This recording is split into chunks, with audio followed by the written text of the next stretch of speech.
Two of America's Tier 1 units form up on the same airfield, and one formation is more than 3 times the size of the other. On one side, the Army's most secret unit, close to 1,000 names on its roll.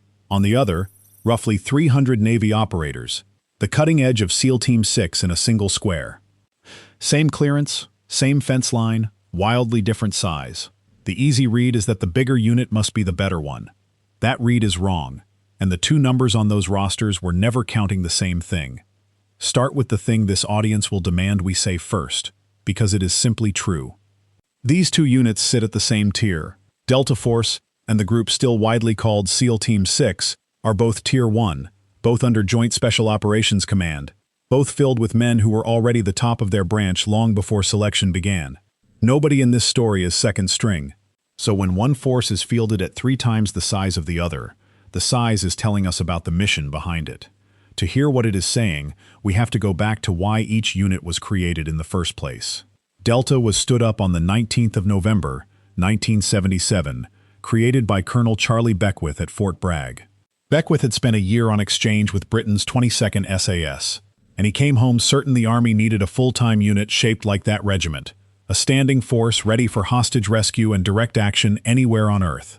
The push behind him was a decade of terror the old playbook could not touch: hijackings, embassy sieges, and the massacre of Israeli athletes at the Munich Olympics in 1972, attacks that proved a country could no longer scramble a temporary team every time the phone rang. Beckwith argued for the opposite, a permanent unit that trained for these missions and nothing else, and it took the Army the better part of 2 years to build it and certify it ready in the fall of 1979. Hold on to that word permanent, because the whole size question grows out of it. 3 years later, after the desert catastrophe at Desert 1 in 1980, the Navy built its own answer, and a relentless officer named Richard Marcinko was handed the job of standing it up fast. He named it SEAL Team 6, at a time when the Navy had only 2 SEAL teams, a small piece of theater aimed straight at Soviet intelligence, meant to make Moscow count units that did not exist. Remember that detail, because a unit that fogs its own numbers on purpose is a thread we come back to. Even the names bend for cover.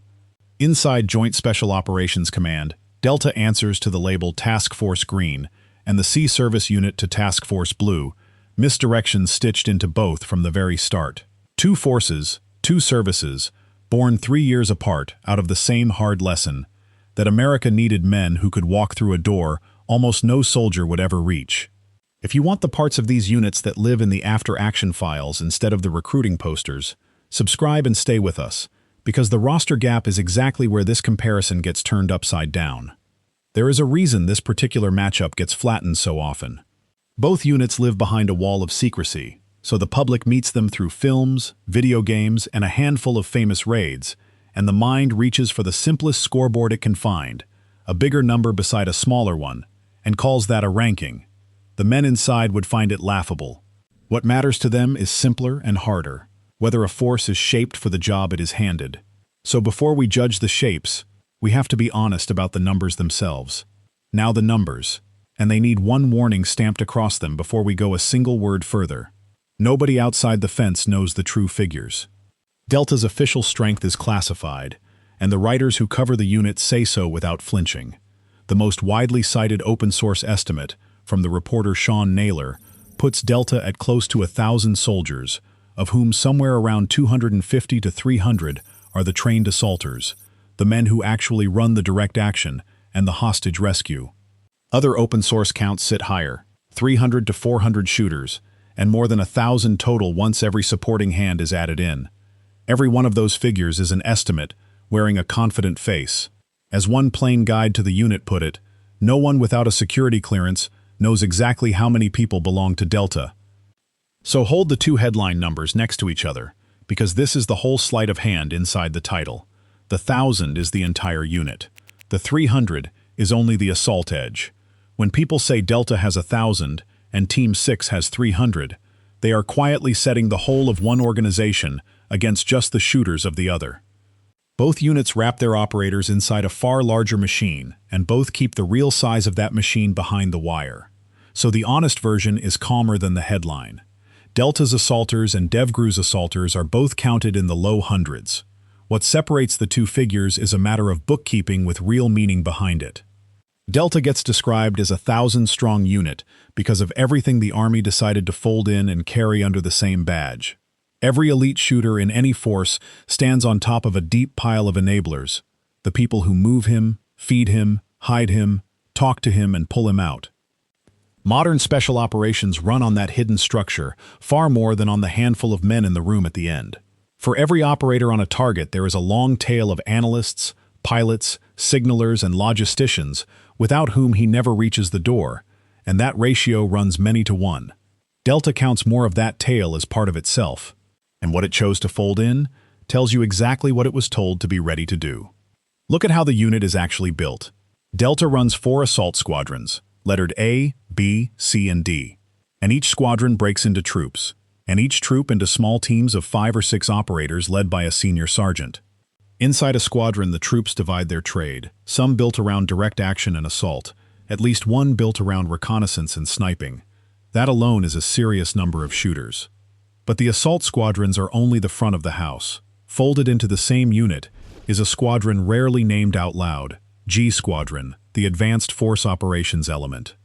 These are the reconnaissance and surveillance operators who slip into a target country weeks ahead of any raid, walk the actual ground, watch the actual building, source the vehicles and the safe houses, and quietly set the table so the assault force arrives at a target already mapped from the inside. Advanced Force Operations is the unglamorous half of every famous raid, the part that happens long before anyone hears a shot, and Delta owns it inside the unit rather than borrowing it from someone else. Owning that element in-house is not a small thing. It means the operators who confirm a target are cut from the same cloth and answer to the same commander as the ones who hit it. So the men who watched an objective for a month can brief the men who will have 30 seconds inside it face to face, operator to operator, and none of the hard-won detail leaks away in a handoff between strangers. Behind that sits a signal squadron carrying the communications that hold a mission together across continents, and a full combat support squadron carrying the intelligence analysts, the explosive ordnance technicians, the medics, and the logistics chain that keep a small team alive, a very long way from any friendly base. And then comes the piece that tells you precisely what the Army had in mind. Delta owns its own aircraft. E Squadron was stood up in 1989 and parked quietly at Fort Eustis in Virginia, where it hides behind the deliberately boring name of the Aviation Technology Office. Its roots run back to a joint Army and CIA clandestine flying outfit from the early 80s. Its work is discreet, sometimes outright deniable, air movement for the most sensitive missions on the board. Sit with what that means. Delta was handed assaulters, a reconnaissance element, and its own private, low-visibility air arm, all sewn into a single unit. That is what carries the head count toward 1,000. Not a taller stack of trigger pullers, but a complete war machine assembled around a few hundred of them. None of this makes the unit an island. Both Delta and Team 6 plug into the wider JSOC ecosystem for the heaviest work. The big assault lift, the drones overhead, the national intelligence no single unit could ever own. But Delta's organic squadrons mean that for the discreet, get their first end of a mission, it does not have to ask. It carries its own eyes and its own quiet aircraft in-house. And in a world where the first team into a country sets up everyone who follows, owning that first team is a luxury few forces on Earth can afford. If you would rather understand the machine than argue about the mascot, then honestly, you are already one of us. That is what the cadet membership on this channel is built for. 24-hour early access to every breakdown, your name marked in the comments, the occasional shout-out on camera. It is the front door to the unit. Step through it and stay close. Because we still have not answered the real question, what all of that size actually buys. So what does all of that structure actually buy? It buys 2 things above all others: reach and endurance. 4 assault squadrons exist for one practical reason above every other: rotation. While one squadron is forward and committed on a live target, a second is spun up and ready to relieve it, a third is deep in a training cycle, and a fourth is resetting after its last deployment. That wheel is how a unit holds a standing commitment on one side of the planet for years on end and still keeps a fresh squadron in its pocket for the crisis that erupts somewhere else before breakfast. Take away 3 of those squadrons and the wheel stops turning. A single squadron can run one hard mission. It cannot sustain a years-long campaign, and cover a surprise on the far side of the world in the same week. Now fold the organic pieces back in. Because Delta carries its own reconnaissance squadron and its own aviation squadron, it can push the entire chain into a country by itself. The eyes that go in first, the aircraft that move the force, and the assaulters who finish the job, without standing in line to borrow any of it from another command's schedule. After 2 decades of relentless special operations tempo, that in-house design is the whole reason a single unit can keep several plates spinning across several countries at once, quietly, for years, without ever going cold. Picture what a standing global campaign actually asks of a force. It is a schedule that never resets. A target folder in one country worked every single week for years, while a second folder and a third open up somewhere else with no warning at all. One honed edge, run at that pace, grinds down inside a season. A unit with 4 squadrons and its own supporting arms can run the campaign in shifts, answer the sudden alarm with whoever is standing ready, and keep going for as long as the mission lives. A larger force, built this way, can be in many hard places at the same time and stay in all of them.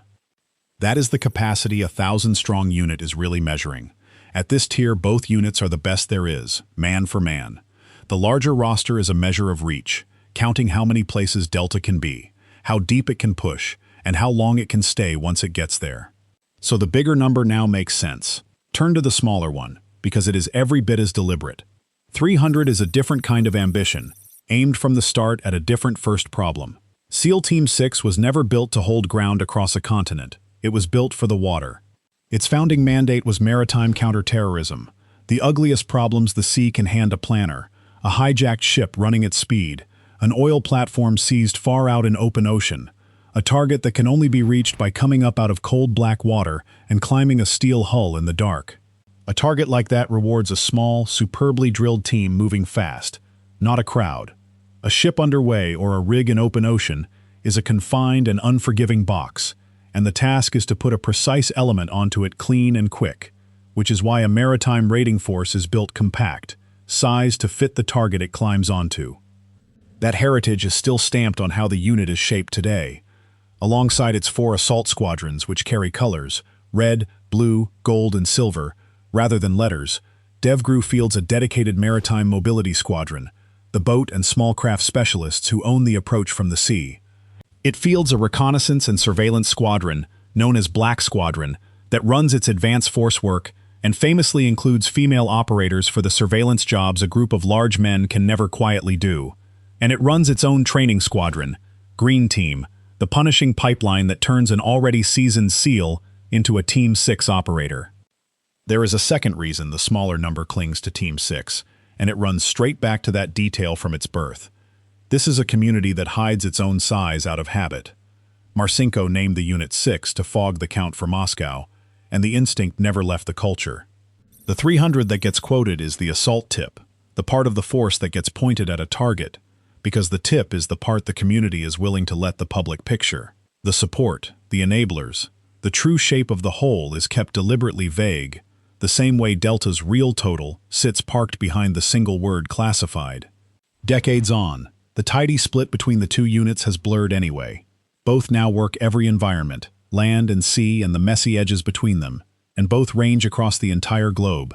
Yet the original blueprint still shows through the numbers. Team 6 is counted at its edge because a maritime raiding force was designed to be exactly that, a sharp edge delivered onto a hard target. Delta is counted as 1,000 because the Army chose to build the eyes, the aircraft, and the support into one organization and call the whole thing a single unit. So set the lazy version of this story down for good. The gap between 1,000 and 300 is not a leaderboard, and the bigger square on that airfield is not the better unit. The 1,000 is what it costs to field a self-contained global land force that can be in many hard places at once and stay there for years. The 300 is the honed edge of a force born to solve the sea's worst problems and now trusted with the whole world's. Both are Tier 1. Both are drawn from men who were already exceptional before they ever raised a hand to volunteer. The size difference is a map of mandate and reach, of the jobs each unit was shaped to carry.